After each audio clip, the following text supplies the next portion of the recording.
Alhamdulillahirabbil alamin wassalatu wassalamu ala asyrafil anbiya'i wal mursalin nabiyina Muhammadin wa ala alihi wa man tabi'ahum bi ihsanin ila yaumiddin.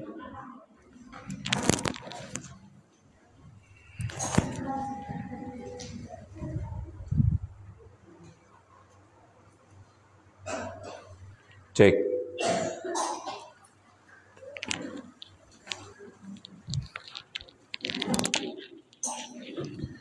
Enam jamaah kaum muslimin wal muslimat rahimani wa rahimakumullah. Kita panjatkan puji dan syukur kita kehadirat Allah Subhanahu wa taala atas limpahan rahmat yang begitu banyak pada kita. Di antaranya adalah nikmat sehat, sehingga Allah Subhanahu wa taala pertemukan pada hari yang mulia ini, di tempat yang mulia ini, di atas keimanan, di atas Islam, di atas syariat, yang semoga pertemuan ini menjadikan kita untuk senantiasa bisa istiqomah di dunia untuk mencari bekal dan kembali ke akhirat kita. Kemudian sholawat dan salam semoga senantiasa tercurahkan kepada baginda yang mulia Nabi Agung Muhammad sallallahu alaihi wasallam, pada sahabatnya, pada keluarganya, dan kepada seluruh kaum muslimin dan muslimat yang senantiasa berpegang teguh dengan ajaran beliau sallallahu alaihi wasallam. Kemudian kita berharap, kita berdoa juga untuk seluruh kaum muslimin dan muslimat, terkhusus jamaah yang senantiasa istiqomah untuk datang di majelis ilmu, agar Allah Subhanahu wa taala memberikan kepada kita semua kesehatan, agar kita senantiasa bisa menuntut ilmu dan mengamalkannya, agar Allah Subhanahu wa taala juga melapangkan bagi kita rizki, sehingga Allah cukupkan rezeki kita dan kita bisa tetap istiqomah dalam menuntut ilmu. Begitu juga semoga Allah SWT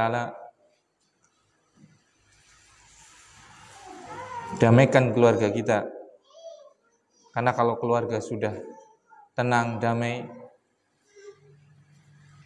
itu akan berbuat sesuatu itu enak, menyenangkan, seperti itu, karena sudah kondusif dari dalam. Nah, ini yang semoga Allah senantiasa mencurahkan kepada kita semua, dan insya Allah hal itu terwujud. Kemudian ini Ustadz Hendra, harusnya ya jadwalnya beliau sedang ada acara di Jakarta untuk mengikuti workshop tentang manajemen pendidikan, sekolah, yayasan, dan yang lainnya. Maka beliau uzur, tidak bisa hadir pada kajian pekan 4 ini. Nah, oleh karena itu ini biasanya kalau saya ngajikan tentang akidah itu ya, bismillah. Sekarang diisi dengan tematik dengan judul ketika Ananda mulai sekolah. Ketika kita punya anak semuanya, alhamdulillah, mulai sekolah,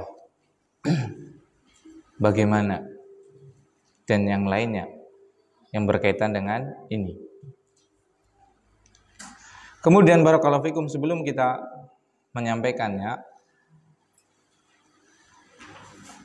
sekolah itu kan dalam Kamus Besar Bahasa Indonesia itu sekurang-kurang minimalnya ada beberapa makna. Di antaranya, kayaknya sekolah umumnya ada bangunannya. Walaupun bangunannya nanti itu akan berbeda-beda, karena masing-masing pemimpin kepala sekolah itu mempunyai visi dan misi yang berbeda. Ada yang bangunannya berupa bangunan permanen seperti sekolah negeri, seperti itu. Ada yang bangunannya mungkin gazebo-gazebo, sekolah alam, dan yang lain-lainnya. Nah, itu arti kata sekolah menurut Kamus Besar Bahasa Indonesia. Di antaranya adalah sekolah itu adalah sebuah bangunan tempat untuk kegiatan belajar mengajar. Kemudian ada lagi yang namanya sekolah itu makna keduanya adalah apa? Waktu pembelajaran. Itu ya namanya sekolah menurut KBBI. Dan di antara maknanya lagi yang ketiga adalah usaha menuntut ilmu. Dan ada beberapa makna lagi. Dari situ maka satu makna dengan makna yang lain melengkapi. Ya, sekolah itu adalah suatu tempat, berarti ada bangunannya seperti itu. Untuk apa? Untuk usaha menuntut ilmu. Dan ada waktu pembelajaran di situ gitu. Jadi nggak perlu dipertentangkan. Mau kemana sih? Mau ke sekolah. Apa artinya di situ? Dengan mau kemana? Mau ke sekolah. Apa artinya? Makna sekolah di situ. Saya tanya misalnya, mau kemana mas? Ke sekolah. Apa makna sekolah di situ? Iya, maksudnya sekolah, makna sekolah di situ itu apa artinya? Nah, nggak pada pahaman, jadi harus sabar ini. Ini saya kan tanya nih, Nan, mau kemana? Terus Hanan jawab, ke sekolah. Misalnya, apa makna sekolah dari jawaban Hanan? Tempat belajar. Terus, bisa tempat belajar bisa. Bisa juga mau sekolah, saya mau menuntut ilmu. Iya tidak? Bisa juga makna, mau kemana? Ke sekolah. Maksud sekolah adalah tempat belajar tadi, lokalnya, bangunannya tadi, ke sekolahan itu, dekat lapangan itu. Iya kan? Ya memang semuanya benar. Karena makna sekolah tadi bisa berupa apa? Bangunan, tempat untuk kegiatan belajar mengajar. Makna sekolah ya bisa usaha menuntut ilmu. Makna sekolah bisa berupa apa? Waktu pembelajaran. Ayo sekolah. Berarti ayo kita usaha untuk menuntut ilmu. Ayo ke sekolah. Ya bisa tadi maknanya seperti itu. Bisa dipahami? Nah, itu makna sekolah. Bismillah. Namun kita bisa mengambil apa? Garis merah di sini.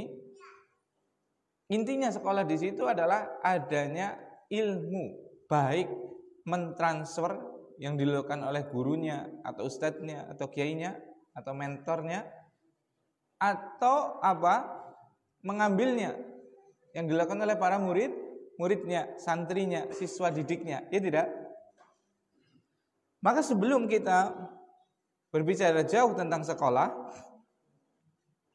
harus berbicara tentang ilmu dulu sebenarnya. Harus berbicara tentang apa? Ilmu.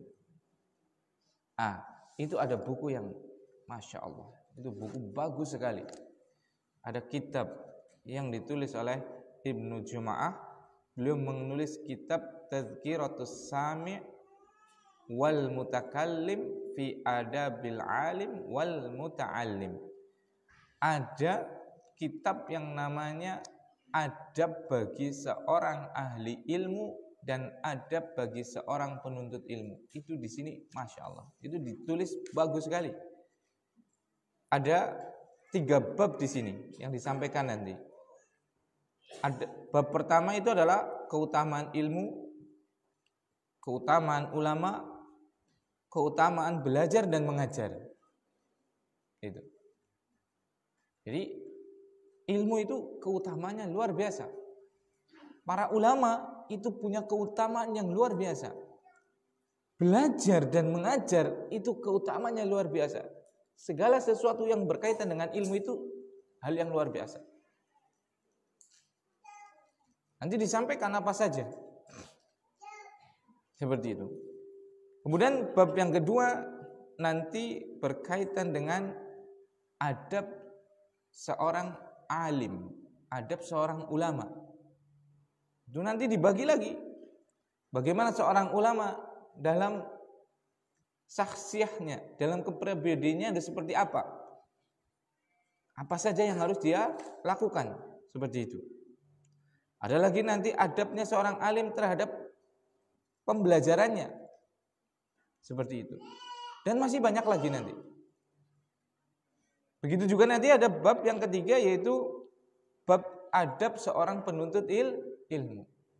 Nah itu. Maka kenapa kita kebanyakan gagal dalam belajar? Karena tidak ini. Kita tidak mengetahui dan tidak pernah belajar adab, etika dalam menuntut ilmu. Sebagai contoh cerita, mungkin anak kita dinasehatin aja, kita makruh, kita kecewa padahal dinasehatin gurunya, sehingga anak kita dikeluarkan, dipindahkan, disekolahkan ke tempat yang lain yang subhanallah jauh sekali dari bimbingan ulama Rabbani, jauh sekali dari bimbingan ustadz yang jelas penuntut ilmunya, jelas track record belajarnya di mana.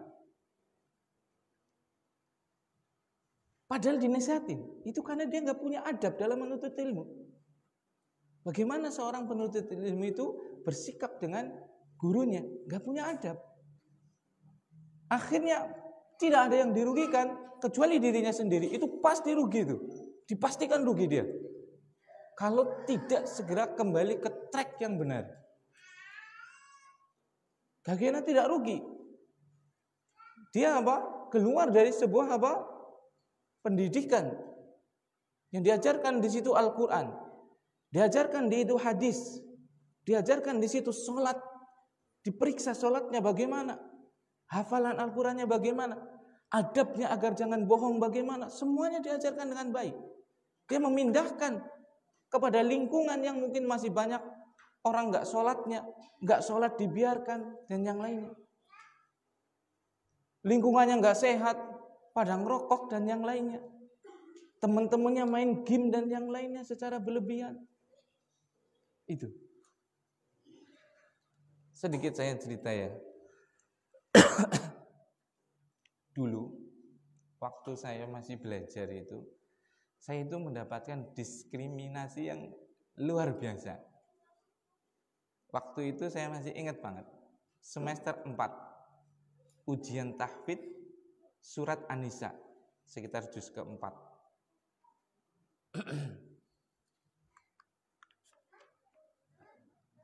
Anak masih ingat banget. Anak kan namanya Jumantoro, berarti J ya. Sebelum saya ada Irsan, Dr. Irsan, sekarang beliau sudah S3 selesai di Jember, kembali ke Jember ngajar di sana. Sebelumnya Heruman. Waktu itu ujian tahfidz surat An-Nisa tadi, Heruman dipanggil oleh gurunya, oleh guru kita, dosen kita. Heruman seperti itu. Dan beliau bilang, Heruman bilang, "Afan Ustaz, ana lam asta'id." Ana belum persiapan Ustaz. Akhirnya ya sudah enggak apa-apa. Ditunda gitu. Karena ujian tahfidz kan 1/4 juz langsung gitu kan. Jadi lama, biasanya ujiannya pagi sampai malam. Kemudian Irsan dipanggil ujian. Kemudian anak dipanggil. Sebenarnya anak sudah siap. Cuma di yang terakhir anak belum terlalu mutkin, belum terlalu hafal. Karena lihat Heruman tadi izin boleh. Akhirnya anak izin biar nanti anak sorenya atau malamnya gitu. Dan anak memang waktu kuliah itu bawa anak istri dan anak ngelondri gitu ya. Akhirnya anak bilang, "Afan Ustaz, ana lam asta'id isti'dadan jayidan." Anak belum persiapan dengan sempurna Ustaz. Tiba-tiba Ustaznya marah loh. Marah semarah-marahnya. Anak diceramahin ini dan itu. Anak sampai, emang anak salah apa ya seperti itu? sepengetahuan anak nggak salah apa-apa loh. Dan tadi yang awal juga boleh gitu kan. Sebenarnya kalaupun dipaksakan, udah sebisanya, anak juga siap sebenarnya. Karena anak biar lebih sempurna gitu loh. Akhirnya setelah itu anak dengerin aja. Kemudian sampai sore, sampai malam itu, saya tungguin itu sambil persiapan itu. Sampai Heruman sudah dites lagi malam-malam habis Isya itu. Akhirnya karena semua sudah saya datang. Gak diterima itu saya itu.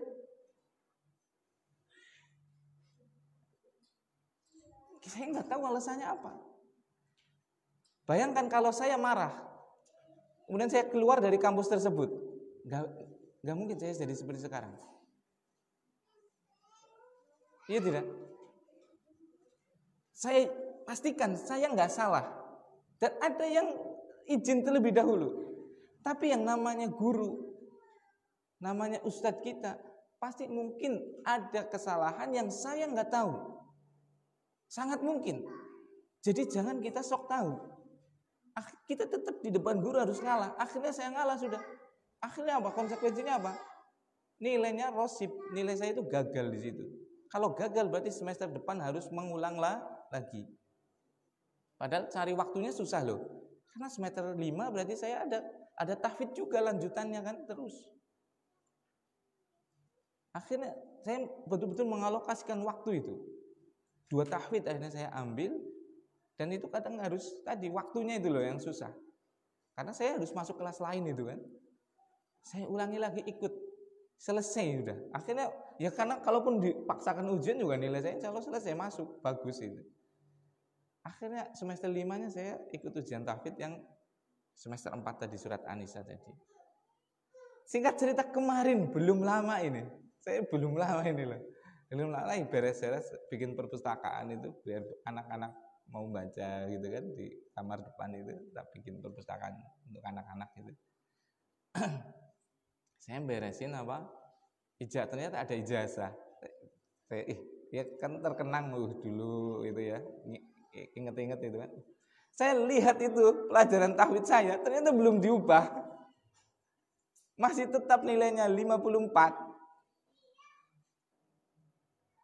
Karena saya itu jujur sekolah itu saya nggak terlalu lihat nilai kalau saya pribadi sih.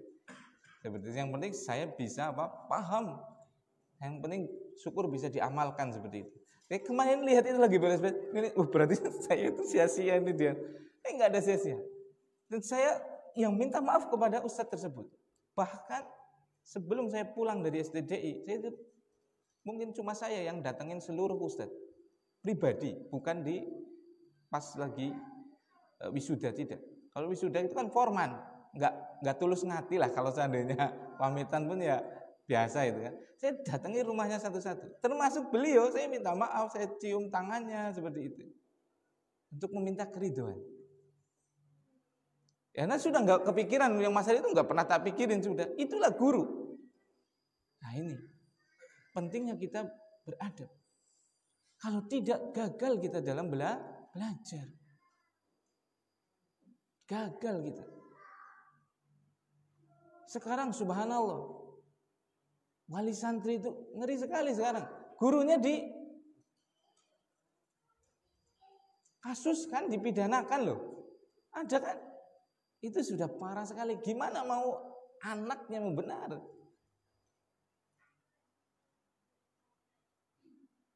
Kenapa orang-orang tua dulu, termasuk jenengan kan sudah sepuh-sepuh,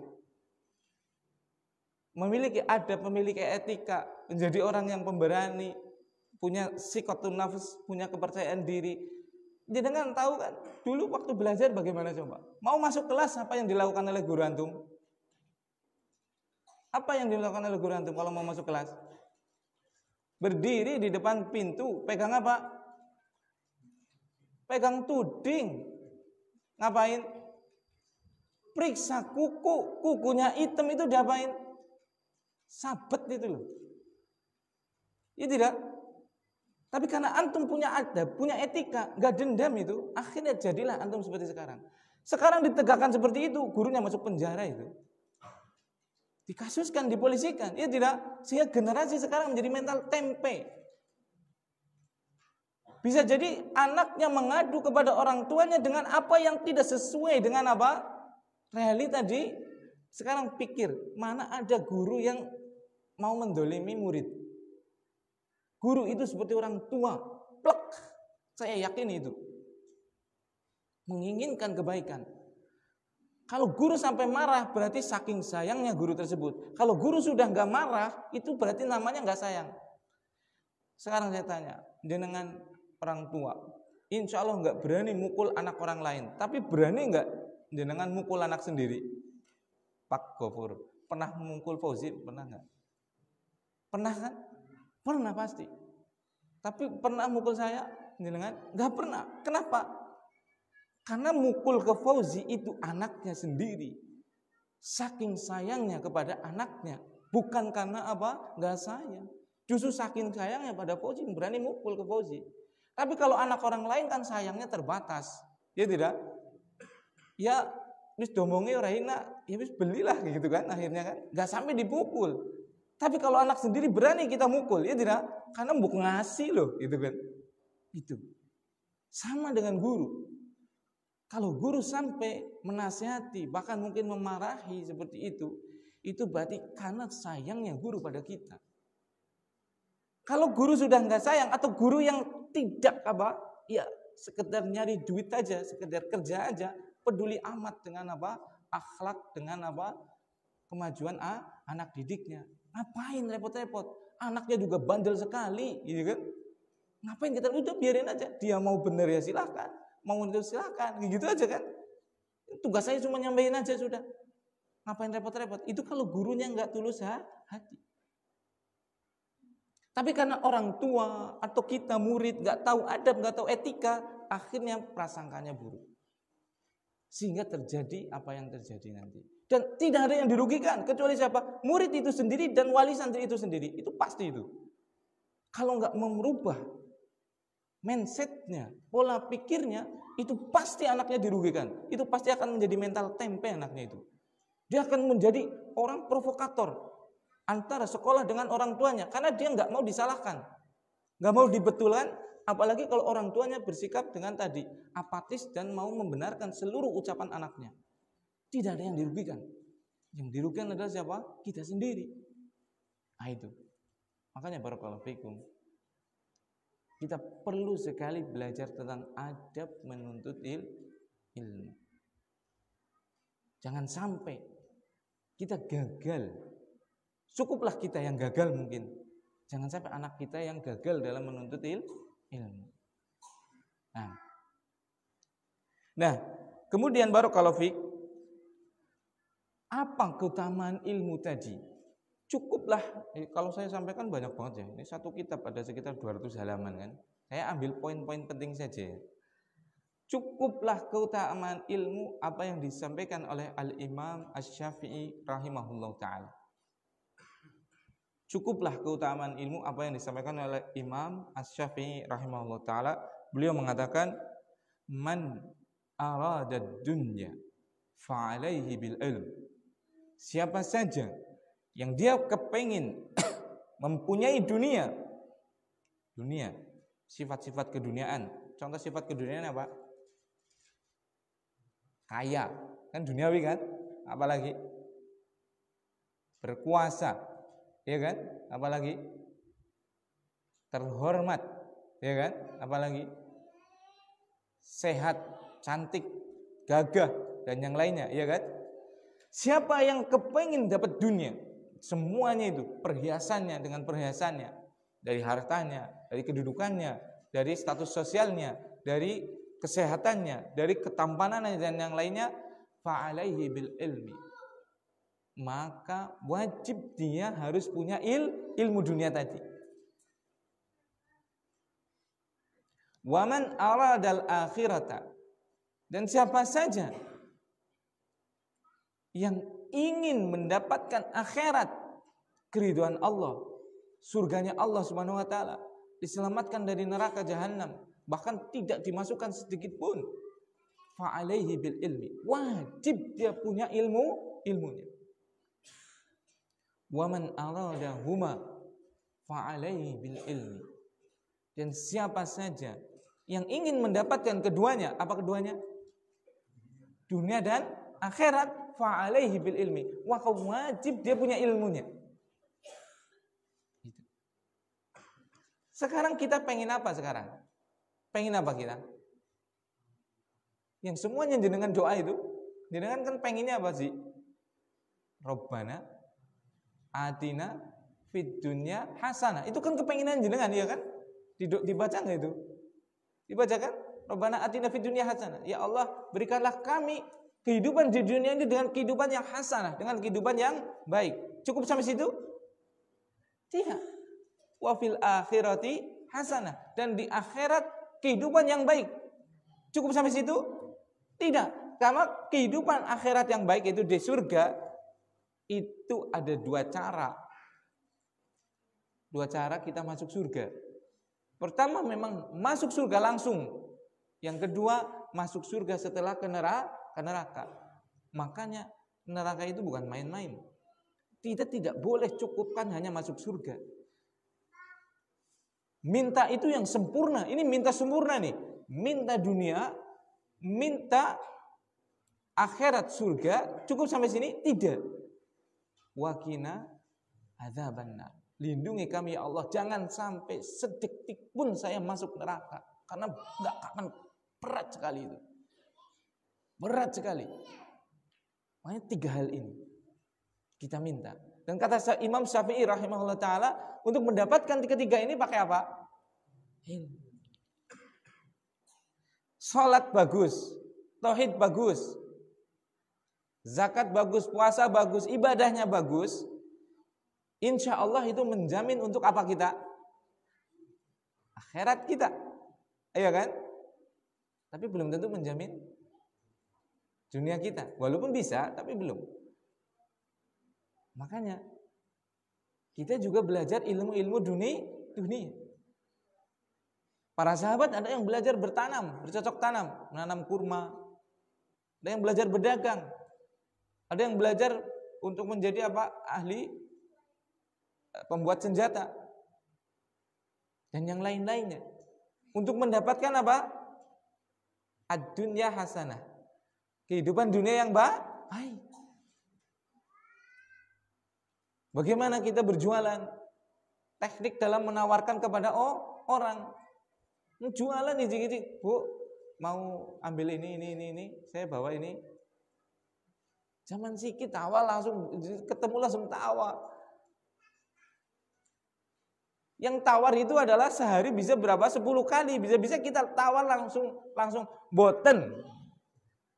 Kesel loh dari tadi itu loh, dari pagi itu sudah yang masuk ke situ itu berapa itu sales itu? Puluhan mungkin ya kan? Dela sales malah bisa domai kita. Kalau kita tidak punya apa? Ilmu dalam marketing, memasarkan apa? Produk kita. Teka-teka gitu. Bu, saya bawa ini. Boten lah. Itu masih penting jawaban boten. Bisa jadi apa? Mau bolak-balik bae. Alah, bebek nyempegi. Bisa jadi seperti itu. Tapi kalau kita apa? Menjalin apa? Keakraban. Enggak usah nawarin. Kita bawa barang situ, istirahat di situ. Bu, sajian kopi mboten? Nggih, men sewu tumbas kopine lah. Ngopi, kan santai ngobrol. Pasti dia akan nanya, "Wong aduh, dia sudah dibeli kok." Saking pundi sih, Mas? Iya tidak? Kan orang dibeli seneng kan? Apalagi jenengan minum kopi plus rotinya. Ayo tambah seneng nih sih bakule, iya kan? Saking pundi sih Mas? Saking mriki lah kan. Napa sih? Aniki ya. Usaha lah niki satean. Nah, akhirnya terbangun apa? Komunikasi. Apalagi dia sudah diuntungkan di depan. Itu dibeli kopinya, dibeli rotinya, dibeli pisang gorengnya. Wah, udah itu.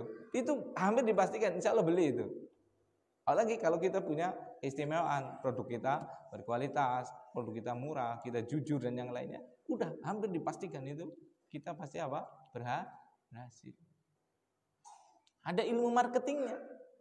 Jualan itu adalah menarik emosionalnya. menarik perasaannya. Seperti itu. Bagaimana orang itu senang gitu loh. Kalau orang butuh zaman sekarang itu, orang lagi nggak banyak kebutuhan. Karena kebutuhannya sangat dipres untuk sekarang. Karena apa? Langka duit. Walaupun butuh, tetap pikir-pikir, ya tidak? Tetap pikir-pikir. Tapi anggar wis tukune karena seneng maring wonge, beda cerita. Seperti itu. Karena cocok. Nah itu masuk ke rumah door to door. Coba jenengan kan coba saja sih jenengan misalnya didatengin orang, Bu bandeng, boten, ya kan? Bu kacang godok, boten. Bu ini boten, ya kan? Tapi nek anak kancane dewek, jeruk lagi promo. Kita tadinya nggak beli butuh jeruk, butuhnya beras lagi. Tapi karena sing nawani adalah kancane dewek, Fulanah misalnya, akhirnya ya apa-apa lah lah, dalam sekilo bae disi cara apa. Kita beli jeruk itu bukan kebutuhan sebenarnya, tapi kita beli karena orangnya. Itu contoh maksudnya. Dalam apa? Bisnis, dalam urusan dunia itu ada tekniknya, ada manajemen. Makanya Ustadz Hendra di sini, beliau juga lagi belajar ilmu duniawi itu. Belajar tentang manajemen, tata kelola yayasan, tata kelola lembaga, sekolah dan yang lainnya seperti itu. Enggak asal-asalan. Seperti itu. Besok juga kita tanggal 4 sama 5 itu ada di Hotel Dominic untuk meningkatkan tadi. Kita belajar lagi bagaimana mengelola, bagaimana dalam legalitas hukumnya, di mata hukumnya dan yang lain. Seperti itu. Nah, akhwan harusnya ikut upgrading harusnya itu. Kalau kita sudah terjun seperti itu. Nah itu barakallahu fikum. Itu ada seperti itu. Tapi itu untuk untuk khusus, enggak bukan untuk umum. Nah, ini cukuplah kemuliaan ilmu apa? Dunia akhirat itu tidak didapatkan kecuali dengan apa? Ilmu. Kita nggak akan dapat ridho Allah kalau kita tidak tahu ilmunya, ya tidak? Apa yang membuat Allah ridho kepada hambanya? Kita tidak bisa masuk ke surga kalau kita tidak punya kuncinya. Iya kan? Antum nggak bisa masuk ke rumahnya orang kecuali apa? Diizinkan oleh yang punya rumah. Atau kalau nggak diizinkan, antum apa? Punya kuncinya, iya kan? Seperti itu. Nah, kuncinya apa? Agar kita apa? Bisa mendapatkan ridha Allah, bisa masuk ke surganya Allah. Yaitu ilmu. Ilmunya apa? Yaitu kita belajar. Nah, itu keutamaan ilmu. Jadi keutamaan ilmu adalah apa? Kunci mendapatkan apa? Dunia dan akhirat. Dan itu masih banyak ya. Cukup itu aja sudah kita. Kemudian yang kedua, hukum mencari ilmu. Hukum mencari ilmu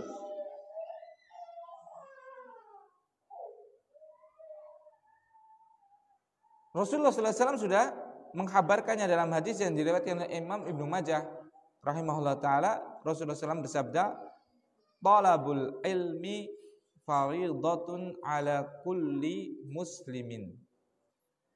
Menuntut ilmu itu wajib hukumnya bagi setiap orang muslim. Apa hukumnya? Wajib, wajib bukan sunnah. Wajib.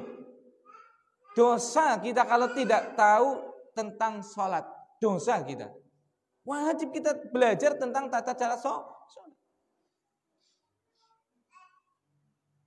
Wajib kita belajar tentang wudu. Karena wudu wajib. Wajib kita belajar muamalah syar'iyah, perdagangan yang syar'i. Kalau kita mau berdagang, kalau kita nggak mau berdagang, nggak wajib bagi kita. Wajib bagi kita untuk apa? Belajar tentang ilmu pernikahan. Kalau mau nikah, udah punya nikah, udah punya anak, punya cucu, nggak pernah belajar kitabun nikah. Bagaimana pernikahan yang dibangun di atas apa? Syariat Islam, yang menjaga hak-hak setiap anggotanya, menjaga hak suami. Bagaimana kewajiban istri terhadap suaminya, yang itu merupakan hak bagi suaminya. Istrinya nggak pernah belajar, nggak tahu, akhirnya suaminya terzolimi karena tidak mendapatkan apa? Haknya. Bagaimana juga hak istri, yang merupakan itu kewajiban siapa? Suami. Suaminya nggak pernah belajar tentang kewajibannya, sehingga apa? Haknya siapa? Istri terzolimi. Karena nggak tahu. Dosa tidak? Ya dosa dia. Karena itu wajib untuk berbuat baik kepada suami. Karena itu wajib untuk berbuat pada istri. Tidak tahu kecuali harus dengan belajar. Maka hukum belajarnya menjadi apa? Wajib. Bagaimana hak anak, yang itu merupakan kewajiban orang tua. Jadi wajib seorang orang tua memperhatikan apa? Hak-haknya anak. Sebagaimana kewajiban apa? Anak itu apa kepada orang tua. Yang itu merupakan haknya orang tua dari seorang anak.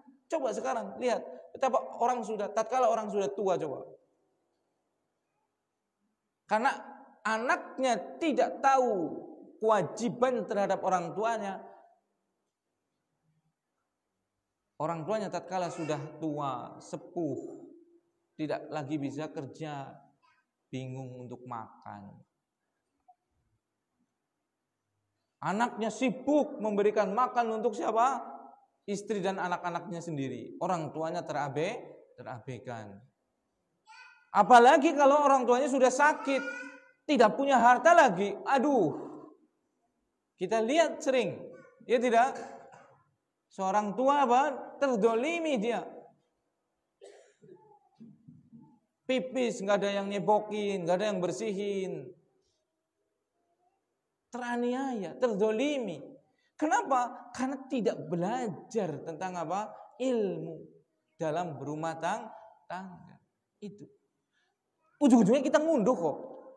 Mungkin sekarang kita jadi anak masih sehat, masih kuat, kita nggak memenuhi hak orang tua kita. Dan nanti kita juga punya anak kan, dan kita pasti tua. Emang kita muda terus? Tidak kan? Kita pasti akan merasakan tua. Kama tadi nutudan. Sebagaimana engkau berbuat, kamu akan mendapatkan balasan. Apa yang engkau tanam, maka engkau yang akan memanennya. Dulu engkau menanam dengan tidak berbakti pada orang tuamu tatkala mereka sudah membutuhkan bantuan kita. Sekarang kita tua, bisa jadi anak kita seperti itu juga. Na'udzubillah. Nah, itu akan terus menerus. Kalau tidak apa? Kembali kepada syariat. Belajar harus. Itu. Makanya menuntut ilmu itu adalah hukumnya wajib. Wajib menuntut ilmu. Lebih wajib daripada sholat. Saya katakan menuntut ilmu itu lebih wajib daripada sholat. Kenapa lebih wajib? Karena sholat tidak akan benar kecuali di atas ilmu. Lebih wajib daripada tauhid. Kenapa? Termasuk syarat tauhid adalah apa? Al-ilmu. Yang menolak kebodohan. Al-jahlu. Yang menolak kebodohan. Itu syarat daripada kalimat la ilaha illallah. Itu salah satunya, yang pertama adalah apa? Ilmu. Harus paham itu la ilaha illallahnya. Kita coba lihat. Ini akibatnya. Kaum muslimin tidak tahu itu namanya apa? Syarat la ilaha illallah. Dia mengucapkan tapi tidak paham, sehingga apa? Melakukan hal-hal yang bisa membatalkan la ilaha illallah. Contoh pembatal la ilaha illallah apa? Syirik. Dan banyak orang yang KTP-nya muslim namun apa? Memotong hewan untuk tidak selain Allah. Untuk sedekah laut, untuk Nyai Loro Kidul. Itu kesyirikan itu, bukan ajaran Islam, bahkan itu pembatal keislaman. Karena nggak tahu tadi. Itu poin yang kedua ya. Hukum menuntut ilmu adalah apa? Wajib bagi seluruh orang muslim. Diwajibkan aja masih pada nggak mau belajar coba. Apalagi kalau hukumnya sunnah gitu. Aduh, tambah ketinggalan kaum muslimin itu. Udah jelas wajib aja pada malas belajar loh. Apalagi kalau hukum menuntut ilmu? Sunnah. Aduh, itu lebih malas lagi. Apalagi kalau hukum menuntut ilmu apa? Boleh atau mubah. Sudah wajib aja masih pada malas. Nah itu yang kedua. Yang ketiga, tujuan menuntut ilmu. Yang ketiga apa? Tujuan menuntut ilmu. Apa tujuan menuntut ilmu? Kira-kira, nggak apa-apa, nggak ada yang salah ya. Namanya belum tahu gitu kan? Menghilangkan kebodohan. Tujuan pertama menuntut ilmu adalah ibadah. Itu yang paling inti. Karena hakikat keberadaan kita di dunia diciptakan hanya untuk satu tujuan tadi. Wa ma khalaqtul jinna wal insa illa liya'budun. Tidaklah kami Allah SWT menciptakan jin dan manusia kecuali untuk satu tujuan. Apa? Beribadah kepadaku. Termasuk ibadah adalah tadi apa? Menuntut ilmu. Dan itu ibadah paling agung. Barakallahu fikum. Maka jadikan tatkala kita menuntut ilmu adalah tujuannya adalah ibadah. Bukan untuk apa? Agar anak kita pintar. Itu bukan tujuan itu. Karena anak itu ada yang pintar, ada yang enggak pintar. Ada yang memang otaknya IQ-nya 200 seperti kayak Pak Habibie rahimahullah taala. Ada yang mungkin IQ-nya cuma 90 dan yang lainnya. Kalau dipaksakan semua orang kayak Habibie enggak bisa. Karena tujuan untuk apa? Belajar itu bukan untuk kepintaran, bukan. Bukan itu. Makanya apa? Enggak usah kita rapot itu cuma laporan, enggak usah anak dimarahin kalau nilainya jelek. Nilainya jelek dimarahin tapi berdusta dibiarin. Bahkan didukung, dibenarkan. Nilainya jelek, mungkin kemampuannya di situ. Akhirnya kalau nilainya jelek dimarahin, anaknya akan berusaha bagaimana nilainya baik. Dengan segala cara. Bisa nyontek, bisa kerjasama, intinya bisa berlaku curang. Karena orang tuanya salah paham, tidak tahu tujuan daripada menuntut ilmu. Tujuan menuntut ilmu bukan harus cerdas, bukan. Tujuan menuntut ilmu adalah ibadah. Berarti harus sesuai dengan apa? Syariat. Itu pertama. Yang kedua adalah yang disampaikan oleh Pak Ghafur tadi, yaitu apa? Mengangkat kebodohan dari dirinya dan dari orang lain. Mengangkat kebodohan. Bodoh itu barakallahu fikum ya. Jangan bodoh dalam bahasa Indonesia. Bodoh itu bukan dalam tanda kutip, bukan dalam tanda kutip jelek, itu bukan sebenarnya bodoh itu. Bodoh itu dalam bahasa Arab itu artinya adalah adamul idrak bil kulliyah. Orang nggak tahu apa-apa, itu namanya jahlun, atau dalam bahasa kita bodoh. Itu orang nggak tahu. Makanya bodoh itu semua orang itu dilahir dan dalam keadaan apa? Jahil, dalam keadaan bodoh. Bodoh itu nggak tahu. Dan memang orang dilahirkan pasti semuanya nggak tahu. Berarti aib atau tidak? Aib atau tidak? Tidak. Yang aib adalah apa? Setelah tidak tahu ada kewajiban tadi. Kewajibannya apa? menuntut ilmu. Menuntut ilmu kan tujuannya jadi mengangkat, menghilangkan kebodohan, menghilangkan ketidaktahuan. Nah, yang aib adalah kalau nggak mau belajar, nggak mau menuntut ilmu, itu yang aib. Jadi jangan kita permasalahkan ketidaktahuan anak kita. Yang nggak salah, yang salah adalah siapa? Kita sendiri malah. Karena apa? Nggak mau ngasih tahu pada anak yang belum tahu. Boleh ditegur kalau dia nggak mau cari tahu. Nah itu ditegurnya di situ. Kenapa? Dia nggak mau cari tahu, nggak mau menuntut ilmu. Itu yang ditegur. Bukan setelah menuntut ilmu dia menempuh jalannya, nggak bisa-bisa kemudian dimarah-marahin. Itu bukan itu. Karena apa?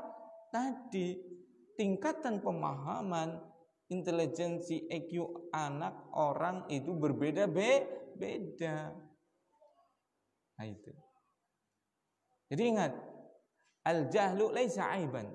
Bodoh itu tidak aib. Yang aib, yang perlu dibenerin adalah apa? Tidak mau mengangkat kebodohan pada dirinya. Tidak mau menghilangkan kebodohan pada dirinya. Tidak mau belajar. Nah itu. Karena semua kita dikeluarkan dari perut ibu kita la ta'lamuna syai'a, dalam keadaan tidak tahu apa-apa. Ya tidak? Nah, makanya kita harus mengangkat kebodohan, menghilangkan kebodohan dari itu. Apa? Kebodohan apa? Ketidaktahuan apa yang paling utama harus diangkat dari seorang manusia? Ketidaktahuan apa? Yang pertama adalah tidak tahu tentang Tuhannya. Itu paling penting. Anak lahir kan nggak tahu, ya kan? Makanya dikasih tahu. Makanya dari awal kita lahir itu disyariatkan untuk dilafadzkan Allah, sebagian menyunahkan untuk diazani, gitu kan? Seperti itu. Dan yang lainnya. Agar kenal anak tersebut dengan siapa? Tuhannya. Itu yang paling pertama. Bukan untuk menjadi tahu IT, tahu ini, tidak. Itu ya boleh, cuma bukan tujuan utama. Tujuan utama mengangkat ketidaktahuan atau bahasa lainnya kebodohan tadi adalah bodoh tidak tahu tentang Allah Subhanahu wa taala. Kenalkan itu. Betapa banyak sebenarnya orang yang sudah profesor sebenarnya dia adalah orang paling bodoh sebenarnya. Orang-orang kafir itu yang sudah profesor, doktor dan yang lainnya itu sebenarnya adalah orang paling bodoh di muka bumi. Bahkan Allah sebenarnya mensifatinya lebih bodoh daripada binatang ternak. Kenapa? Dia tidak tahu terhadap siapa? Yang menciptakan dia sendiri. Yang memberikan kecerdasan otaknya dia nggak tahu dia. Nggak tahu yang memberikan makan bagi dia, nggak tahu yang mengatur bumi, yang menumbuhkan tumbuh-tumbuhan, yang menurunkan hujan, dia nggak tahu itu. Berarti ini adalah kebodohan yang paling bodoh. Ketidaktahuan yang paling fatal. Maka barakallahu fikum, tujuan menuntut ilmu tadi, tujuan belajar adalah mengangkat kebodohan, menghilangkan ketidaktahuan. Ketidaktahuan yang paling utama harus diangkat adalah apa? Ketidaktahuan kita tentang siapa? Allah Subhanahu wa taala. Itu yang harus didahulukan. Belajar akidah, belajar tauhid, belajar hak Allah Subhanahu wa taala yang harus kita penuhi. Yang kedua apa kira-kira? Kebodohan, ketidaktahuan kita yang harus betul-betul kita angkat, kita hilangkan. Bodoh dengan syariat. Tidak tahu dengan syariat Islam, tidak kenal dengan Islam. Itu kebodohan yang harus betul-betul diangkat terlebih dahulu. Orang nggak tahu komputer nggak apa-apa, yang penting dia tahu wudu. Itu lebih utama. Syukur bisa tahu wudu, bisa tahu komputer, itu jelas nggak usah dibicarakan, ya kan? Tapi kalau seandainya dipilih, mana yang lebih utama, belajar wudu atau belajar komputer, maka tidak, itu bukan pilihan. Jelaslah itu adalah wudu dulu, kan itu syariat. Bagaimana mensucikan diri kita sehingga kita bisa beribadah dengan ibadah yang diterima. Karena bersuci adalah syarat daripada sebuah ibadah. Kita nggak tahu sholat kan? Tata cara sholat yang benar kan? Berarti itu jahil kan? Bodoh kita dengan sholat kan? Hilangkan kebodohan itu dengan cara apa? Belajar tentang sholat, belajar tentang puasa, belajar tentang syariat Islam. Itu lebih utama itu. Majlis ilmu sepekan sekali, cuma 1 jam. Itu aja sudah kelojotan. Panas, menurut saya Bu. Bokongnya wis pada panas seperti itu. 1 jam panas. Jenengan 8 jam itu loh nunggu di warung orang panas loh. Dasar mata duitan seperti itu. Nunggu nih warung ngasih 8 jam 10 jam pada tahan. Belajar syariat sejam wis kelojotan gitu loh. Tril-trilan, detilalai. Mari ngendi bae sih. Wis ngendi bae lah pokoke. Aring Dieng, aring Wonosobo, mari ngendi bae detilalai. Keteplik kon ngajaring Banjarsari. Bebelah. Aduh, pirang kilo sih sebenarnya. Iya kan? Itu lebih utama itu. Itu ilmu yang paling utama. Kita berkorban untuk dunia yang akan kita tinggalkan itu banyak banget. Tapi kita untuk apa? Mencari dunia dan akhirat itu dengan ilmu tadi kita sedikit sehingga kita mendapatkan dunia pun sedikit, akhirat sedikit juga. Harusnya porsi kita yang lebih banyak adalah belajar. Itu. Makanya saya nggak perlu sebutkan karena ini orang kafir, nggak perlu sebutkan namanya itu ya. Seandainya saya diberi waktu misalnya itu 5 jam untuk menebang pohon yang besar, maka dia katakan apa? Saya akan gunakan 4 jam itu untuk apa? Untuk ngasah perkule, untuk ngasah kapake, seperti itu. Tidak langsung dia nebang, karena itu lebih utama itu. Kalau punya alat sudah sempurna, sudah bagus, maka akan mengerjakannya dengan mudah, ringan nanti. Perkulit kedul loh, kampaknya wis neyeng, karaten wis poal maning. 5 jam nggak cukup kalau seperti itu. Kalaupun bisa tertempuh nanti 8 jam, itu pun dengan tenaga yang luar biasa capeknya, ya tidak?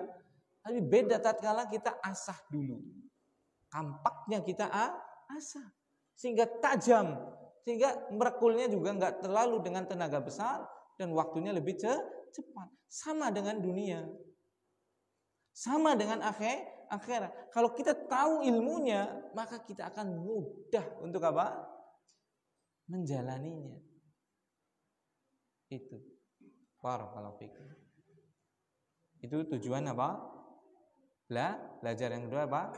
Menghilangkan kebodohan, menghilangkan ketidaktahuan dari diri sendiri, kemudian juga dari orang lain. Kalau kita sudah tahu, sudah berilmu, sudah mengamalkannya, maka kita punya kewajiban untuk menghilangkan kebodohan dari orang lain dengan cara mengajar, berdakwah, menyampaikan ilmu dan yang lainnya seperti itu. Itu kenapa saya pilih itu? Pahal sepahal pahala. Saya lebih fokus untuk apa? Ngajar. Dan siap jadi supir cadangan. Bu Ustadz Dara bisa, maka anak tetap di rumah. Sehingga tetap bisa ngajar. Saya sama murid saya itu insya Allah lebih istiqomah saya. Tanya akhwaman itu. Ini murid yang pertama itu. Lebih istiqomah saya untuk apa? Antara belajar dengan ngajarnya. Iya tidak? Saya masih sanggup untuk mengajar 5 orang yang berudul udah banyak banget. Sementara murid-muridnya sudah banyak yang berudul. Kenapa? Karena saya tahu persis bagaimana apa? Keutamaan ilmu. Seperti itu. Wujud cinta kasih kepada manusia. tinta kasih kepada umat, yang mengajar tadi. Satu itu tanya itu kajian malam Kamis. Itu satu orang itu. Mas Mular itu. Yang sekarang sudah mulai. Ada 10 orang, tambah seperti itu. Kenapa? Ya tadi kewajiban kita. Untuk apa? Mengangkat ketidaktahuan daripada umat. Agar tahu ini loh syariat Islam, ini loh cara wudhu, ini loh cara mendatangi istri, cara berjima, agar anaknya soleh. Datangin istri seradak seruduk kurang ngerti adabe, ya anaknya belunat kabeh no. Iya kan? Lalu datangi istri geruduk. Orang ngerti dongane, orang ngerti adabe, orang ngerti etikane seperti itu. Subhanallah. Giliran anak yang bluwing, anak yang blunat sing dekal salahna sapa? Kabeh salahna. Gurune sih, ustadze sih, kiyaine sih seperti itu. Padahal derek golek gawe anak orang nganggo adab, orang gawe etika, orang nganggo ilmu seradak seruduk seperti itu kan. Nah itu barakallahu fikum. Itu ada semuanya dalam Islam, ada ilmunya semuanya itu. Seperti itu. Ilmu mancing tak langka, ilmu mancing ini langka. Malah bluwing gitu. Enggak ada ilmu mancing itu dalam syariat Islam, itu enggak ada. Itu yang kedua. Tujuan daripada menuntut ilmu, yaitu mengangkat kebodohan, ketidaktahuan dari diri sendiri dan orang lain. Kemudian yang ketiga adalah membela syariat. Yang keempat adalah lapang dada dengan perbedaan. Kalau orang tahu ilmu, itu melihat perbedaan itu jadi dia bisa memposisikan diri. Tapi kalau orang nggak tahu ilmu, padahal dia yang salah, kayak cadaran, kayak jenggoten, kayak celana cingkrang, kayak apa sesat, kayak ini dan itu. Padahal dia yang sesat. Kenapa? Yang benar adalah sunnah Rasul adalah apa? Memelihara jenggot. Rasulullah SAW jelas sekali hadisnya. Selisih orang Yahudi, selisih orang Majusi, pelihara jenggot dan potong kumis. Jelas sekali. Berarti yang salah yang siapa? Yang melihara jenggot atau yang memotong jenggot? Yang memotong jenggot kan? Tapi dia menyalahkan yang benar malah. Kenapa? Karena nggak tahu. Dan itu harus dimaklumi dan harus dikasih tahu. Celana cingkrang jadi kebanjiran. Subhanallah. Rasulullah SAW sendiri yang bersabda, ma asfala minal izari minal ka'bain fa finnar. Kain laki-laki, baik itu sarungnya, baik itu celananya, baik itu jubahnya, apapun yang di bawah mata kaki itu terancam dengan dimasuk ke dalam neraka. Itu. Yang salah malah yang menyalahkan itu kan sangat lucu sekali. Tapi yang nggak lucu sebenarnya karena nggak tahu, maka nggak usah ditertawakan, nggak usah dilucuin, dikasih tahu dengan sabar. Ya karena nggak paham, gimana lagi. Makanya kan sering banyak istilah sing waras ngalah. Ya karena kita waras gitu kan, ngalah. Ya karena orang belum paham saja. Nanti suatu saat juga paham kalau disampaikan. Nah, itu yang ketiga ya, tujuan menuntut ilmu, yaitu ibadah, mengangkat kebodohan, ketidaktahuan dari diri sendiri dan orang lain, membela syariat, kemudian agar bisa lapang dada dengan perbedaan. Kemudian yang keempat adalah mas'uliyatu. Tugasnya siapa ini? Mendidik itu tugasnya siapa? Gitu kan? Tugas mendidik yang pertama adalah orang tua. Siapa? Orang tua. Surat At-Tahrim ayat 6. Surat apa? At-Tahrim ayat 6. Ya ayyuhalladzina amanu qu anfusakum wa ahlikum nara. Wahai orang-orang yang beriman, jagalah diri-diri kalian dan keluarga-keluarga kalian dari api neraka. Jelas sekali di situ. Berarti mas'uliyatnya adalah pada orang tua, itu yang pertama. Terutama adalah siapa? bapak, ayah, abi, abah itu yang paling utama, yang setelahnya adalah istri. Itu. Jadi bukan sekolah. Kewajiban apa? Itu bukan sekolah. Aslinya adalah orang tua sendiri. Itu kenapa lahir Lentera Kolbu Banyumas? Ada TK-nya, itu aslinya adalah karena anak pengen mendidik siapa? Anak-anak sendiri. Karena itu kewajiban saya menggugurkan kewajiban. Mbok ada yang mau bareng, ya ayo silahkan. Itu. Kalau bisa itu orang tua itu anaknya dididik sendiri, itu lebih bagus itu. Itu didik sendiri. Masalahnya orang tuanya nggak mampu, ya kan?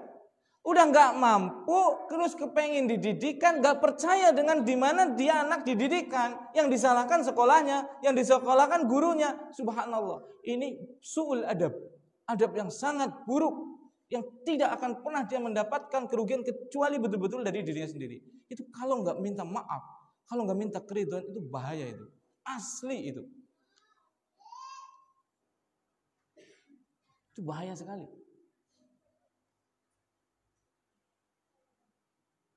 Dia sendiri yang menitipkan anaknya, ya kan? Tapi dia sendiri yang mencak-mencak. Cerita sana, cerita sini, subhanallah. Apalagi kalau seandainya itu adalah dakwah yang hak, dia mencoreng dakwah yang hak, itu berat sekali. Dan kita sering mendengar hal seperti itu. Sekolah mahal, katanya, sekolah pondok seperti itu. Subhanallah.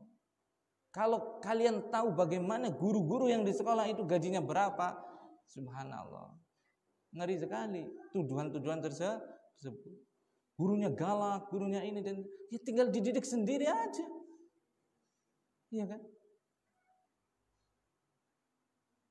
Itulah orang kalau tidak mampu tahunya hanya apa? Mengoreksi.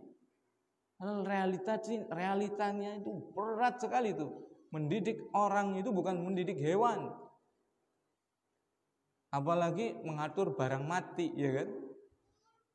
Kita bisnis lah, misalnya bisnis benda mati, kelontong misalnya, sama bisnis hewan peliharaan, itu bukan, ya Allah ya Rabbi, itu bukan bandingan itu.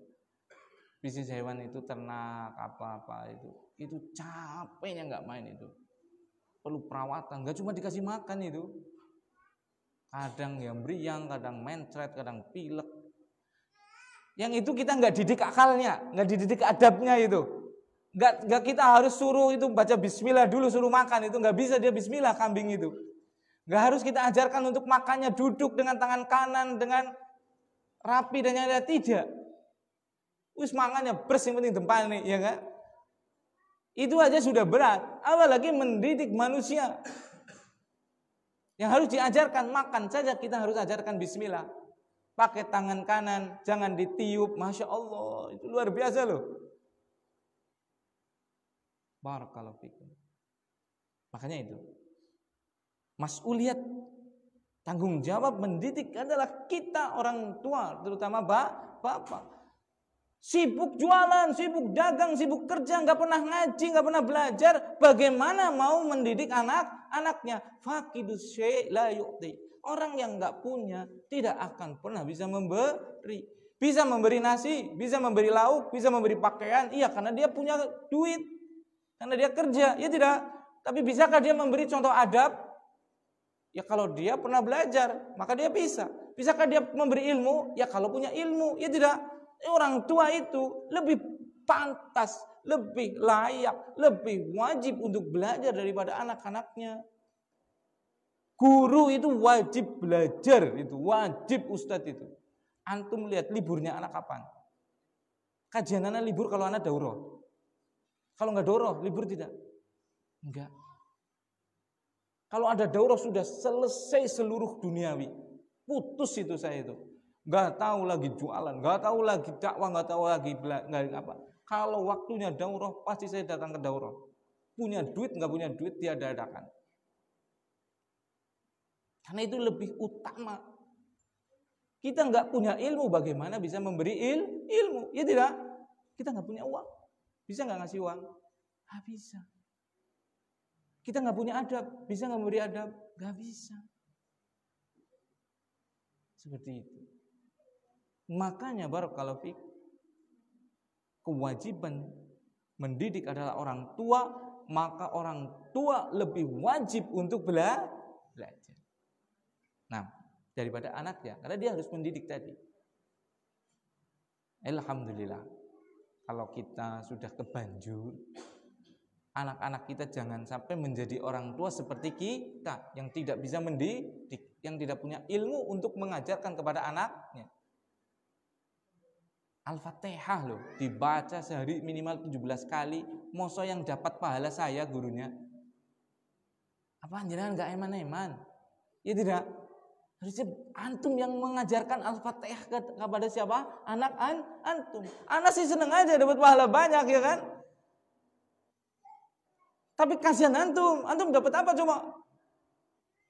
Iya kan? Antum belajar Al-Fatihah yang benar. Di sini ada tahsin di sini itu. Yang datang ya itu aja itu.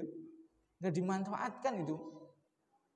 Subhanallah. Ada belajar Al-Fatihah. Ustaz, anak minta dibajarin Al-Fatihah yang benar aja lah. Saya buat siapa? Ngajar anak cucu saya gitu loh. Sehingga saya dapat amal jariah. Enggak ada itu yang penting. Tapi kalau ke rumah datang, Ustaz, ngunti duitnya lah, akeh sing kita. Join lah, akeh kayak gitu. Enggak ada itu, belum ada itu yang enggak, ya ada sih. Tapi lebih banyak yang join duit daripada sing niatnya ngeliat apa Coba Ustaz, ajarin anak Al-Fatihah yang bener lah. Seperti itu. Anaknya, Ustaz, donga kon dagange laris apa yo? Kayaknya kon usahane laris apa yo? Subhanallah. Nah, itulah keadaan umat kita. Itu yang pertama. Yang kedua, kewajiban siapa? Kewajiban ulama, kewajiban ustadz, kewajiban kiai, kewajiban ahli agama. Karena apa? Allah Subhanahu wa taala berfirman dalam surat An-Nahl. Surat apa? An-Nahl 44. Wa anzalna ilaika dzikra, dan kami telah menurunkan kepadamu Alkitab az-dzikra, Al-Qur'an, litubayyina lin-nasi, agar engkau menyampaikan, menjelaskannya kepada manusia. Nah, ma nuzzila ilaihim wa la'allahum yatafakkarun, agar engkau menerangkan kepada mereka Alkitab tadi yang diturunkan kepada mereka, agar mereka mau berpikir dan mengambil pelajaran. Allah SWT memerintahkan kepada Rasul SAW untuk menjelaskan syariat, mendidik umat, dan ulama, ustadz, kiai itu adalah pewaris Nabi. Maka dia punya kewajiban, wajib bagi dia untuk apa? Menyampaikan ilmu, mendidik umat. Yang punya ilmu harus itu. Jangan yang sibuk punya ilmu malah jadi agen travel. Bikin agen travel sibuk akhirnya apa? Umroh, jadi mutawis, jadi pembimbing seperti itu. Itu nggak dilarang, itu boleh aja. Tapi kewajiban ulama yang paling pokok adalah apa? Mengajar, mendidik umat. Seperti itu. Kemudian yang ketiga adalah kewajiban umara, kewajiban pemimpin. Kullukum ra'in, setiap kalian adalah pemimpin. Wa kullukum mas'ulun an ra'iyatih, dan setiap kalian dimintai pertanggungjawaban dari kepemimpinan dan rakyatnya. Jadi kalau saya boleh urun ini ke pemerintah, kalau sampai gitu ya, MBG ya bagus, itu bagus ya, bagus, triliunan itu loh. Coba kalau saya, subhanallah, untuk beasiswa yang dana MBG untuk beasiswa S1 itu berapa ratus ribu sarjana nanti loh. Iya kan? Punya ilmu loh. Kalau kayak gini kan, kalau ada oposisi yang gak seneng diracunin. Iya kan? Misalnya loh, ada lawan politik yang gak seneng dengan Pak Presiden misalnya, kan bisa juga kan? Dikasih racun, dikasih apa, itu kan sekarang kan ada itu kan. Bisa jadi kan dari lawan politiknya yang gak seneng. Kan bahaya juga untuk kedudukan dia sebagai presiden itu bisa bahaya itu kan. Ya, minimal citranya nggak baik gitu kan. Padahal programnya baik. Tapi karena tadi mungkin ada lawan politik yang senang akhirnya dikasih racun atau apa misalnya. Gitu. Nah, itu yang keempat yaitu apa? Tanggung jawab mendidik itu yang pertama siapa? Orang tua, terutama bapak. Yang kedua ulama. Yang ketiga umaro atau pemimpin. Barakallahu fiik. Kemudian kelima, ini masuk ke baru ini, sekolah. Baru karena temanya kan apa? Ketika Ananda mulai sekolah, ya kan? Sekolah. Berarti sekolah sebenarnya primer atau sekunder? Primer atau sekunder sebenarnya? Hah? Sekolah itu. Kalau dari pemahaman tadi, primer atau sekunder? Harusnya sekunder itu. Secara asal loh ya. Itu sekunder. Karena apa? Harusnya sudah dididik oleh keluarganya. Oleh orang tuanya terutama di situ harusnya. Cuma bisa menjadi primer juga kalau memang keadaannya tidak memungkinkan. Orang tuanya nggak punya ilmu. Bisa menjadi primer. Bisa menjadi pokok. Tapi hukum asalnya adalah sekunder. Zaman sahabat, antum pernah nggak ada dengar situ dari sahabat itu ada sekolah Lentera Kolbu Banyumas? Nggak ada itu. Lentera Kolbu Madinah misalnya, Lentera Kolbu Irak misalnya, nggak ada. Kenapa? Karena generasi tersebut sudah dididik oleh siapa? Orang tuanya. Sehingga nggak perlu untuk dididik oleh orang lain. Harusnya itu, harusnya. Seperti itu. Barakallahu fikum. Nah, harusnya itu. Orang tua itu lebih sayang. Itu pasti sudah. Nggak mungkin sesayang-sayangnya guru lebih sayang daripada orang tuanya. Itu nggak mungkin. Nggak mungkin.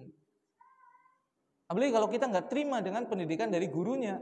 Sudah didik sendiri, karena jenengan pasti lebih sayang. Tapi harus punya ilmu. Seperti itu. Barakallahu fikum. Ini.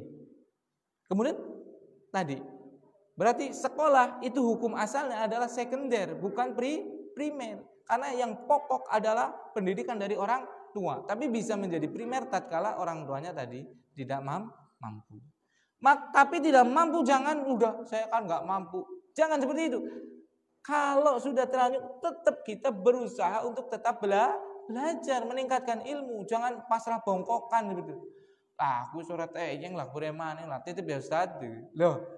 Iya bagus sudah titip bagus. Tapi ya harus apa? Tetap jenengan harus apa? Berusaha ngaji. Seperti itu. Nah kemudian bagaimana yang kelima ini, bagaimana kita memilih sekolah? Nah, ini. Kebanyakan orang memilih sekolah itu dari bangunan. Kalau bangunannya wah itu luar biasa. Cepat, saya lihat, dan ini nggak perlu disebutin ya. Ya karena misalnya pembinanya atau perintisnya itu orang yang berduit. Sehingga sekali bikin sekolah langsung blek 4 tingkat. Blek masjid dan yang lainnya misalnya. Dalam beberapa waktu sudah muridnya ribuan. Apakah salah yang merintis? Ya enggak salah. Tapi yang kita perlu lihat adalah apa? Sudut pandangnya kaum muslimin sekarang. Memang sudut pandangnya masih keduniaan. Sehingga yang dilihat adalah apa? Bangunannya. Padahal bangunan itu diem itu, nggak bisa ngajar, nggak bisa ngasih suri toladan, nggak bisa ngasih contoh, ya tidak.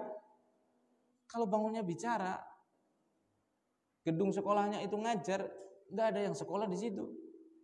Takut semua muridnya, ya tidak. Tapi kenapa masyarakat kita tatkala melihat sekolah, melihat pondok, itu melihat bangunannya dulu, karena tadi dia belum paham apa yang harus dicari dari sebuah sekolah.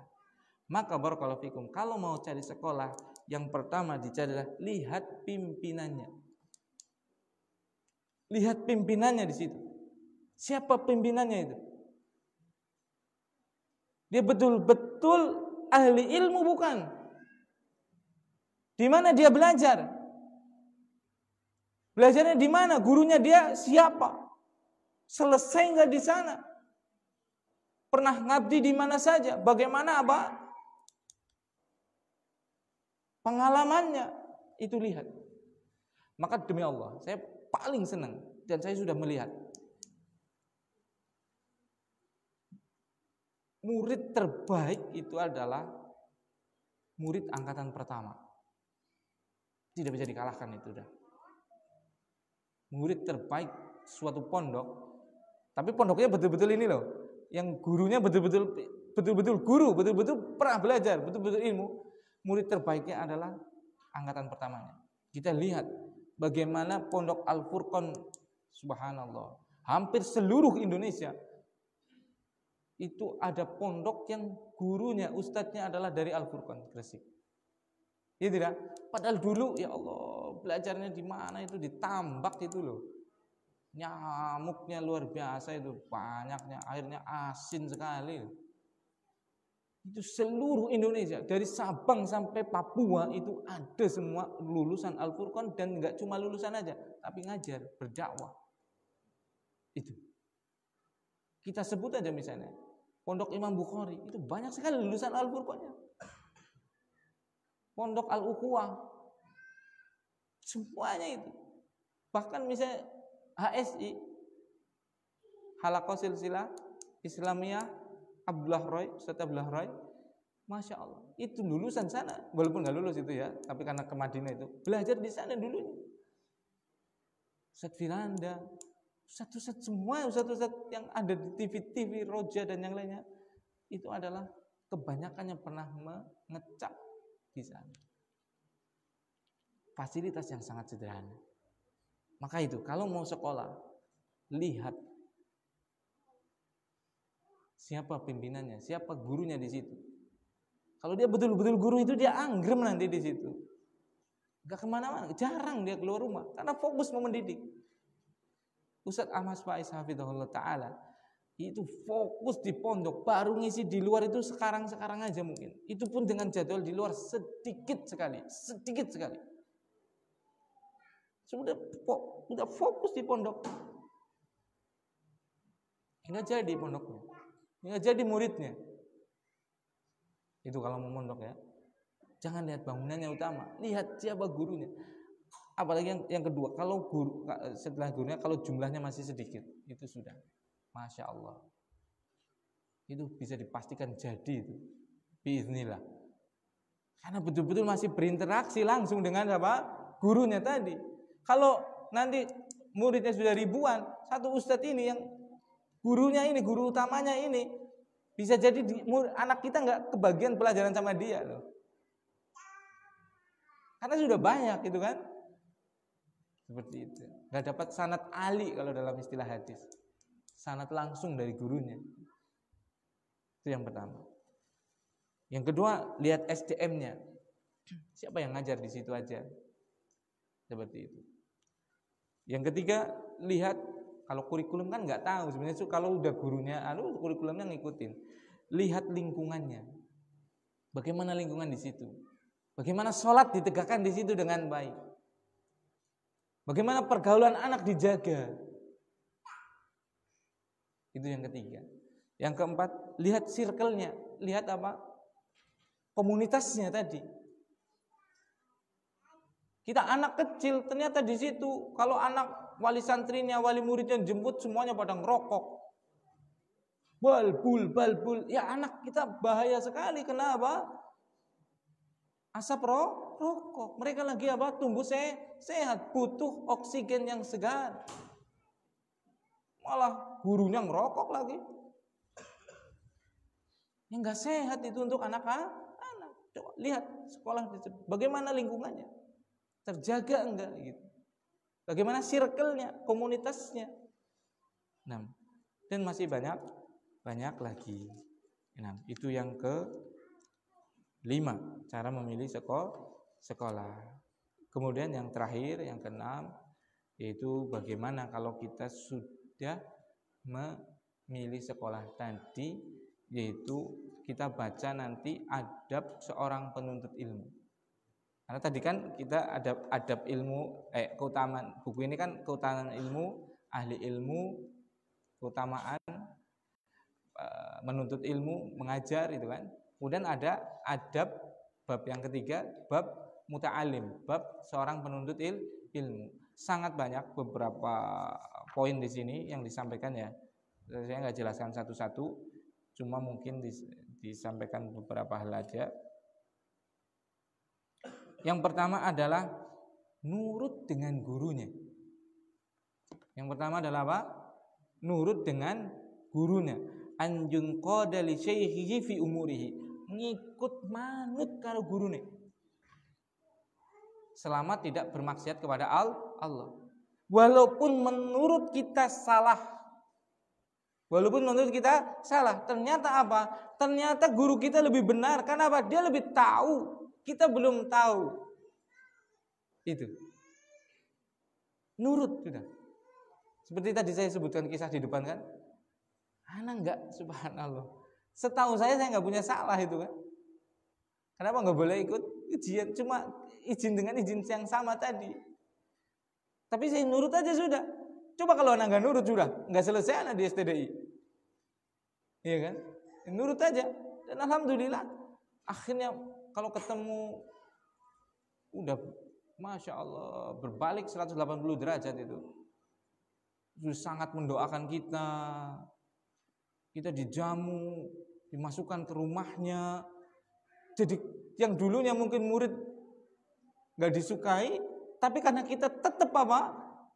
Manut gitu kan, akhirnya menjadi murid spesial misalnya. Didoakan, doa dari guru, subhanallah. Itu yang anak cari banget. Itu seperti itu. Jangan sampai anak itu punya guru marah sama anak, apalagi sampai nggak ridho. Anak cerita ya, itu Ustaz Hendra tahu itu. Waktu itu anak mondok di Tasik, dikasih tugas waktu itu bikin pondok putri, belum ada dapur di sana, sehingga anak itu dikasih tugas untuk ngantar makanan ke sana. Ada beberapa orang yang anak ingat itu, ada orang mu'alaf, orang Kristen dulunya dari Nias, Bang Abdul Aziz. Yang kedua Sulaiman dari Palembang. Yang ketiga anak, yang ada lagi. Kenapa saya dipilih? Karena tadi katanya, kata Ustaz Abu Qatadah itu katanya karena yang jenengan sing orang Cina selinguk lah itu. Singkat cerita ya. Kalau kita ngirim makanan itu ke sana pakai gerobak gitu ya, itu di balik tembok itu di kelas kita masuk ke Pondok Putri kan, itu akhwat itu santriwati itu ngintip semua itu. Nah, saya juga lemah iman lah ya, takutnya lama-lama tergoda gitu kan, nanti belajarnya gagal gitu kan, nggak jadi belajar. Singkat cerita anak itu apa minta izin untuk apa, jangan dikasih tugas itu, dikasih tugas lain lah, mungkin nyapu dapur atau apa seperti. Singkat cerita beliau bilang nggak ada kecuali kalian enti gitu. Akhirnya anak izin lagi nggak boleh lagi, anak izin lagi nggak boleh lagi. Akhirnya anak bilang Ustaz Abu Isa itu waktu itu, saya mau keluar lah, ceritakan masalah seperti itu. Dia melihat saya semangat untuk belajar, ya nggak apa-apa, tapi yang Ustaz Abu Qatadah yang nah, balik lagi nggak diizin, anak kabur akhirnya. Kabur bukan untuk kabur dalam artian apa? Nggak belajar, bukan. Saya ngelanjutin ke Al-Furqan. Waktu liburan anak telepon Ustaz Abu Qatadah. Ustaz, anak mohon dihalalkan. Saya lagi, antum sekarang di mana? Saya di Gresik Ustaz. Wallahi ala la ardo. Demi Allah saya nggak ridho, kata dia. Kata beliau itu. Waduh, gimana ya? Akhirnya pas liburan tanya Ustaz Hendra itu. Anak telepon Ustaz Hendra. Waktu itu Ustaz Hendra di Libya, Jakarta itu. Anak telepon, Hendra, ya kita teman itu ya, apalagi dia di kelas sana. Hendra, nemenin anak ya? Kemana Mas? Ke Tasik nanti kalau liburan, ya nggak apa-apa. Akhirnya anak jauh-jauh loh, dan itu dengan menyisihkan duit itu. Gresik ke Tasik itu perlu duit, bukan pakai pintu Doraemon gitu kan. Saya datang ke sana, nginep di sana, pagi-paginya saya nemuin Ustaz Abu Qatadah ke kantor. Beliau terbahak-bahak coba. Saya datang ke situ sama Ustaz, oh dihalalkan seperti itu. Beliau terbawa-bawa. Enggak, saya cuma bercanda aja. Subhanallah Ustaz, bercandanya jangan. Ya enggak apa-apa kan, jadi jenengan, jadi antum jadi kesini gitu kan. Kalau enggak kayak gini mestinya antum enggak kesini lagi gitu kan. Seperti itu. Ya Allah, tapi kan saya harus nabung, harus apa, gampang gitu lah. Kebetulan besok ini tanggal 4 sama 5 ada acara sama beliau di Hotel Dominic itu di Purwokerto itu. Saya kemarin telepon Ustaz ini. Saya mampirlah ke tempat kita, ya nanti ya, soalnya saya juga langsung ini aja sebenarnya ada acara, ya, cuma tak paksakan aja. Ya. Kalau tak sempatin mampir ya. Seperti. Jadi akhirnya apa? Akrab. Nah itu. Kita nurut, kita cari itu. Jangan sampai guru kita nggak ridho dengan kita. Itu Ustaz itu yang jadi saksi, itu yang nemenin anak itu, saking takutnya anak itu dulu itu. Seperti itu. Nah, itu yang pertama. Jadi kita kalau sudah menyekolahkan anak kita ke pondok, itu kita nurut manut dengan apa? Sekolahnya, dengan gurunya di situ. Seperti itu. Nah, kemudian kita harus anjang duro bi ainil ijlal, mengagungkan apa? Guru kita. Kemudian yang ketiga, anjak rifalahu haqqahu, mengetahui hak guru kita. Haknya apa saja? Seperti itu. Kemudian yang keempat, anyaskura syekha ala tauqifihi, bersyukur kepada syekh, kepada guru kita. Dan yang masih banyak lagi. Nah, waktunya sudah siang, sudah kelojotan, sudah konsentrasi, maka kita cukupkan sampai di sini. Sebelumnya ana bacakan kisahnya Imam Syafi'i di sini ya. Dari muridnya Rabi itu muridnya Imam Syafi'i rahimahullah ta'ala. Beliau menyebutkan mana tadi sudah ana catat, sudah ana tandain kok.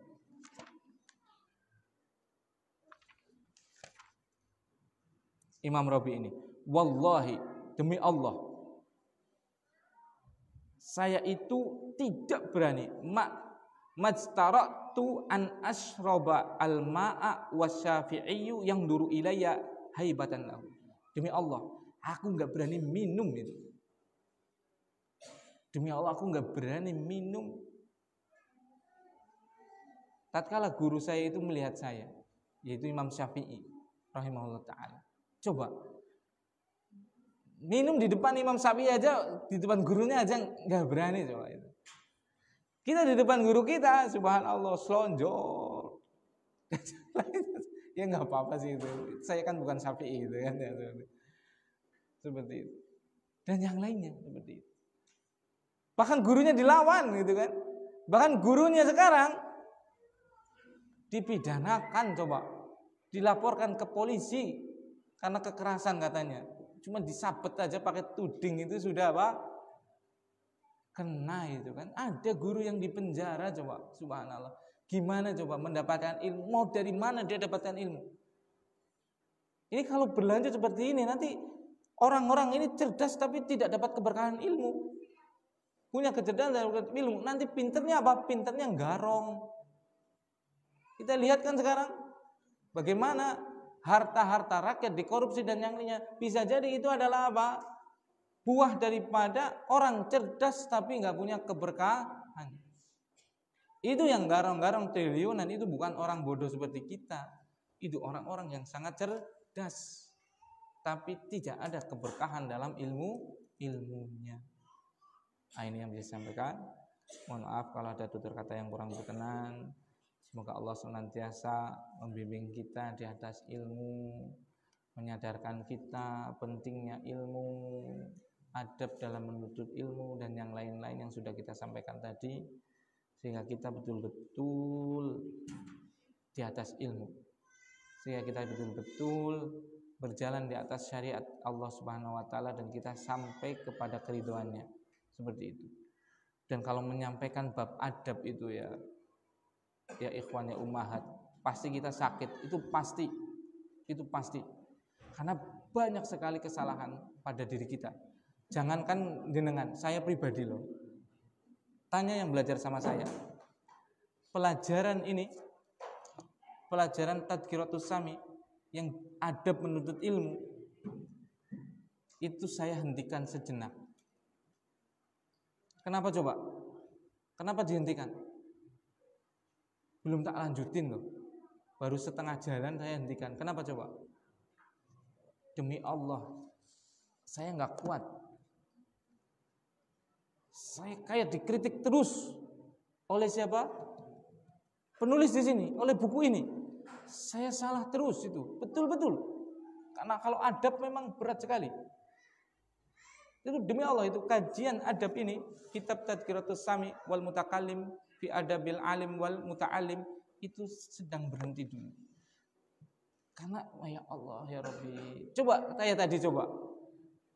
Kita nggak berani, Imam Rabi' tadi nggak berani minum di depan Imam Syafi'i. Kita belajar itu selanang, selonong. Minum saja nggak berani. Kita itu selanang, selonong, angop, turu dan yang lainnya itu kan. Nggak hadir dalam majelisnya dan yang lainnya ya kan. Itu yang saya sendiri hanya nanti dulu lah. Sampai saya betul-betul berusaha untuk mengamalkannya sedikit demi sedikit lah. Karena masih sangat jauh dan sangat buruk. Seperti itu. Nah, ya itu paling berat ya. Belajar tentang adab itu betul-betul paling berat. Ini yang saya sampaikan. Makanya tadi, ada yang kesinggung atau apa, itu sangat wajar. Jangankan jenengan, saya saja sampai memberhentikan untuk ngajar adab menuntut ilmu. Itu demi Allah, itu tanya akhwan itu yang belajar sama anak. Saking nggak kuatnya itu. Karena berat seperti itu. Namun ya obat harus diminum. Kalau enggak ya sakit terus kita.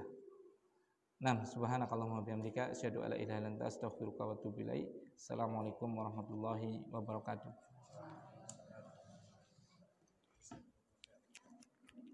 Jazakumullah.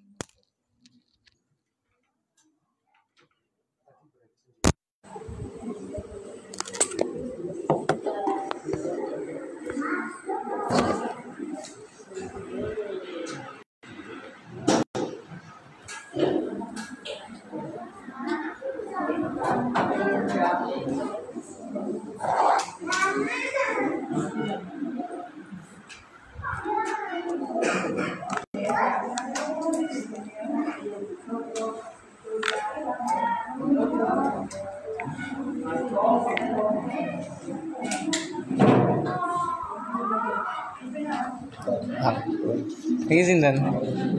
Cucu? Alhamdulillah. Monggo. Dengan salam warahmatullahi wabarakatuh.